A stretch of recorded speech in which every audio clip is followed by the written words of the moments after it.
আসসালামু আলাইকুম, সবাইকে ঈদ মোবারক। সবার ঈদ কেমন কাটলো অবশ্যই অবশ্যই কমেন্ট বক্সে শেয়ার করুন। আজকে আমরা খাচ্ছি গরুর মাংস এবং রুটি, চালের রুটি। এটা কুরবানি মাংস।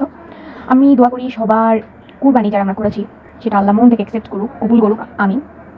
আমি যদিও কোনো কন্ট্রোভার্সি চাই না, এটা আমার খুব ছোট একটা চ্যানেল এবং আমি কেবল শুরু করেছি। হয়তো আমার ৮০টা বা ৮২টার মতো ভিডিও আছে এখানে।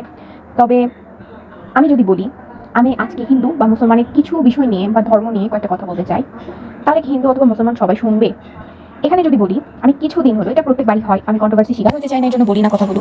ভিডিওটা কতদূর যাবে আমি জানি না।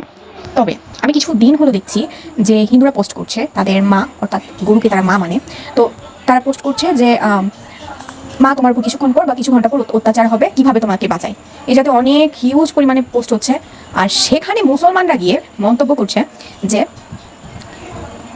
মানে তোমরা কি পাঠা খাও না, তোমরা কি বলি দাও না। হ্যাঁ, এটা লজিক্যাল কথা, কিন্তু আমার সবচেয়ে ডিসরেসপেক্টফুল লাগছে সেটা হচ্ছে কমেন্ট বক্সে তারা গরু জবাই করে ছবি দিচ্ছে, তারপর তাদেরকে ইনভাইট করতেছে গরুর মাংস খাওয়ার জন্য, তারা তরকারির ছবি দিচ্ছে, তারপর তারা গরুর মাথার একটা অংশ ছবি দিচ্ছে কেটে, রক্তাক্ত হয়ে আছে, মাংস কাটছে, এই ধরনের ছবি তারা কমেন্ট বক্সে শেয়ার করছে, যেটা পুরোপুরি হিন্দু ধর্মকে ডিসরেসপেক্ট করা।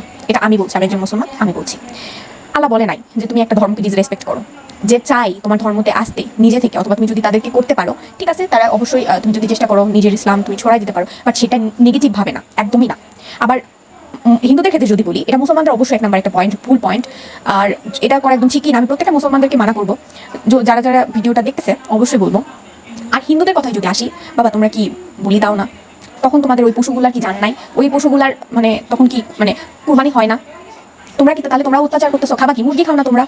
মাছ খাও না? নববর্ষ পালন করো না? নববর্ষ যদিও আমাদের উৎসব না, আমাদের ধর্মের মধ্যে পড়ে না, বা এটা একদম বিধর্মী একটা উৎসব, কিন্তু এটা আসলে পালন করা হয়ে থাকে।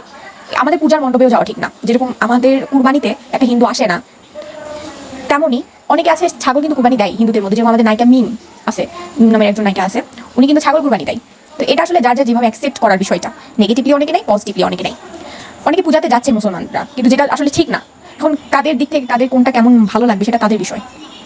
আমি যদি পয়েন্ট বলি, বা আমি যদি বলি লজিক্যালি একটা কথা, মুসলমানদের ঠিক না হিন্দুদের ডিসরেসপেক্ট করা, যেহেতু তাদের এটা উৎসব না, তারা এই ধরনের কিছু সাপোর্ট করবে না। বাট হিন্দুরাও এই ধরনের একদম লজিকহীন, একটা ভিত্তিহীন, মানে কোনো রকম কোনো যুক্তি নাই, এই ধরনের পোস্ট করাও ঠিক না। এটা পুরো একটা আবাল মার্কা পোস্ট, যে তোমরা ছাগল খাইতেছো না পাঠা, তারপর তোমাদের মাছ খাইতেছো, মুরগি খাইতেছো, এগুলো কি জান নাই? তোমাদের গরু মা আটকে গেছে, মায়ে আটকে গেছে। আচ্ছা ঠিক আছে, সেটা তোমাদের মধ্যে পড়ে না, আমাদের মধ্যে পড়ে, তো এটা কেন এত শেয়ার হচ্ছে? আমরা তো তাহলে শেয়ার করতে পারি, পাঠা হচ্ছে তোমরা কুরবানি দিতেছো, গুলি দিতেছো, মুরগি খাইতেছো, মাছ খাইতেছো, নববর্ষ পালন করতেছো, ইলিশ মাছ একদম কাইটা কুইটা বিদিচ্ছি করে ফেলে দিতেছো, মাছ যেগুলো আছে সেগুলারে তুলে আনতেছো। তো বিষয়টা এরকম। হ্যাঁ, কেউ কারো উৎসব নিয়ে ঘাটাঘাটি না করি, এত যার যেভাবে অ্যাকসেপ্ট করার ইচ্ছা সেভাবে অ্যাকসেপ্ট করুক, নেগেটিভিটি না ছড়াক কেউ কারো উৎসবে, বা কেউ কারো মধ্যে। আমার কথা হলো বাধা হয়ে না দাঁড়াক।